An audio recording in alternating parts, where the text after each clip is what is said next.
কত কমই তো এখন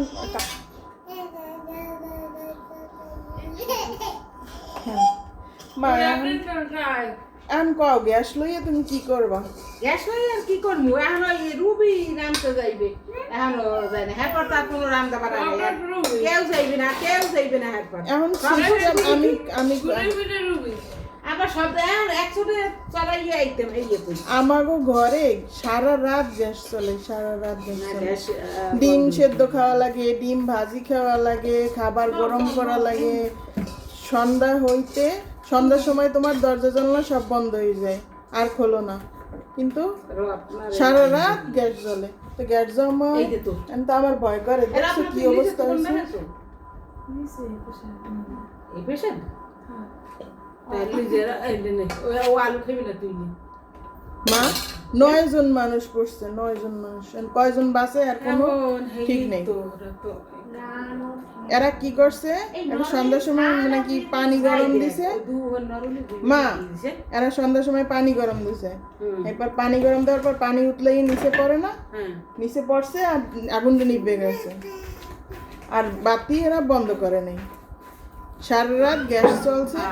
ভোর রাত্রে গেছে শহরের খাবার গরম করতে, রাইতে আর কেউ যাইবে না, খাবার গরম করতে যাইয়ে এই অবস্থা হয়েছে।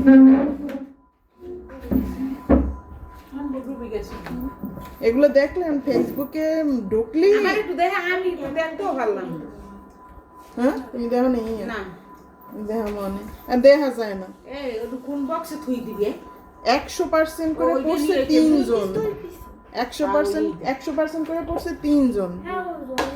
তারপর 80%, 40% এই অবস্থা। ওই আমার দিয়ে দেখো এই দিনে আমার লোকে এক পেলে দেবো এখন বসতে খাইনি। তোমরা কি গ্যাস জ্বালানি বন্ধ করবা নাকি? গ্যাস না, গ্যাস চালাবা, কিন্তু এর আগে দরজা জানলা সব খুলবা। খোলার পর 10 মিনিট যাওয়ার পর তো গ্যাস জ্বালাবা। হ্যাঁ, ওই ফ্যান অ্যাডজাস্ট ফ্যান চালাবা, দরজা জানালা খুলবা, তারপর 10 মিনিট 15 মিনিট পর তুমি গ্যাস জ্বালাবা। জমা গ্যাস তখন বাইরেই যাবে। দেখো রাইতে এখন তো আবার গ্যাস জমছে না, ও আবার একটু পরে এখন 10 মিনিটে তো পারবে না ও যাইতে। আমার তো ডরই করে, কি অবস্থা, একটা ঘরে 9টা মানুষ, চিন্তা করছো? মেহমান বেড়াইতে গিয়েও দেখছো ভিডিও না না এরকম?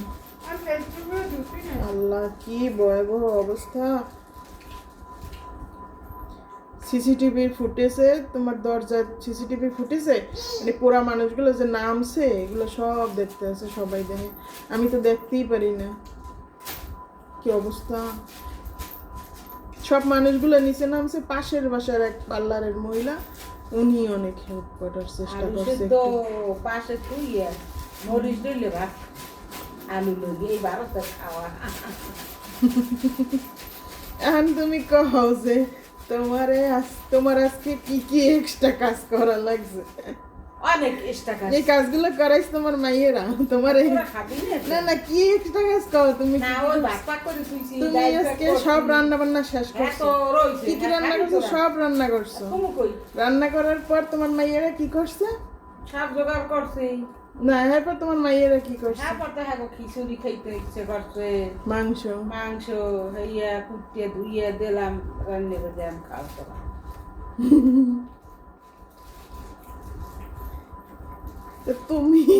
তুমি তো খিচুড়িও পছন্দ করো না আর মুরগিও পছন্দ করো না। তুমি কি খাইছো? ও পিঠা, হাজের পিঠা, কাশি কষা, হাজের পিঠে, খোলা পিঠা, চিতই পিঠা, কত নাম বরিশালে কয় হাজের পিঠা। আর দিকে কয় চিতই পিঠে, কয় খোলা পিঠে, কয় খোলা। আজ গো বাবুর মা দুধ দিয়ে গেছে। কেন দুধ লইয়ে সামাগুলো? হ্যাঁ আনতে কইছে। হ্যাঁ ওইটা কয় 1 লিটার আছে রাখো, না আছে 1 লিটার রাখি এই দইতে দেবো আধা কেজি করে।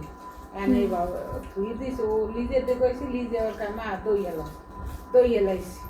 দই হেলাই তুইছে হ্যাঁ ভালোই তো হয়েছে। দুধ দিলে মনে হয় দই পড়তে আর না কি দিলে এ ভিনেগার আছে না একটু হালাই দিস না এমনি আসলে এত তো বড় এখন ওই দই আমরা খামু কবে কালকে জুইলের মাইয়ে এসে কাকি বড় গোবারির রান্নার ঘরে বলে 1 লিটার দুধ এই 2 লিটার আমাকে দেখতে হয়েছে আমরা টাকা দিয়েছি ওই আরে মাইয়ে হ্যাঁ দেই দই পড়াইছে আর ওই এসে 20 টাকার কাঁচা কমবাই বলিস এখন আমি কই তো আমার অর্ধেক দে ও দেশ আমাকে থাকতো না আবার কিনে কি কর আর মনে আমার গোপালের বলে দিল ইলে তুই বলিস আমার যায় না না না ওপরে মরিচ ভালো না তো বাজারের মরিচ আমারে দিয়ে এই প্রায় এই প্রায় একটা রেখে দিস তো একটা দে মা ওনার মরিচ তো ভালো হয় না আগে আর একবার আনছিলাম কে হ্যাঁ গোপালের ও মরিচ ভালো না কইছে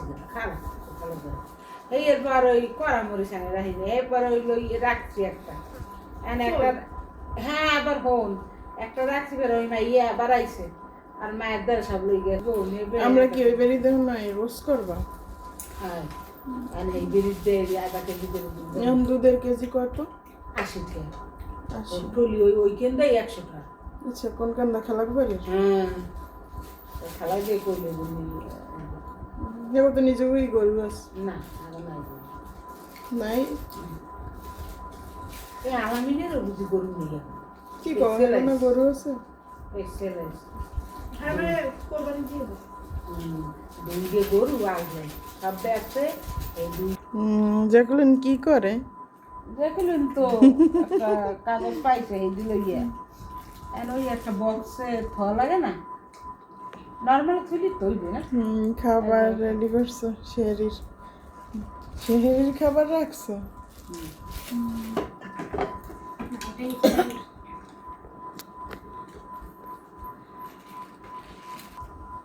একটা প্লেটে থুই ওকে ভালো থাকবেন সবাই আল্লাহ হাফেজ